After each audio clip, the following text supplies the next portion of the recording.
Brought to you by Penguin.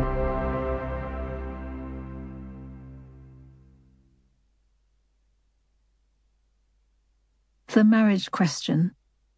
George Eliot's Double Life. Written and read by me, Clare Carlisle. Preface. About marriages, one can only rejoice with trembling. George Eliot to Benjamin Jowett, April 14th, 1875. There is something dazzling about marriage, that leap into the open-endedness of another human being. It is difficult to look directly at it, difficult to think that thought. A philosopher usually swoops on such things like a magpie.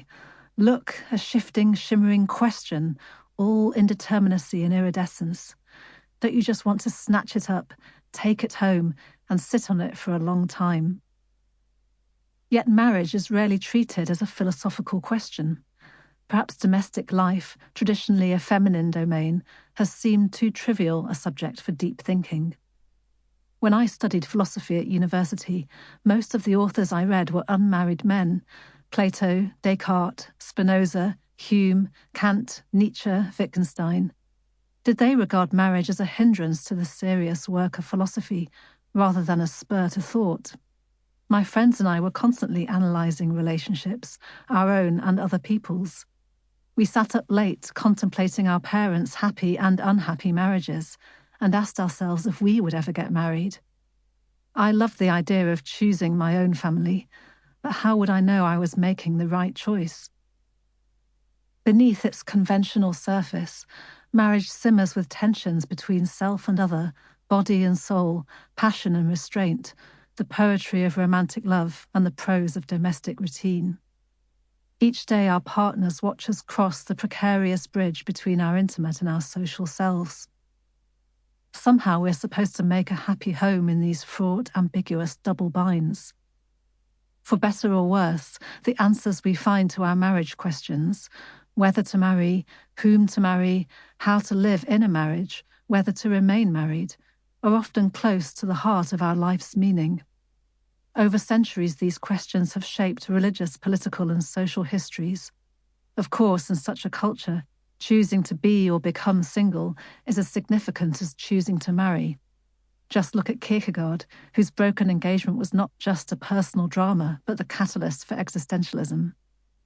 As soon as we begin to reflect on marriage, we stumble across great philosophical themes: desire, freedom, selfhood, change, morality, happiness, belief, the mystery of other minds. In the middle years of the 19th century, Marian Evans found her calling when she transformed herself into George Eliot, an author celebrated for her genius as soon as she published her debut novel.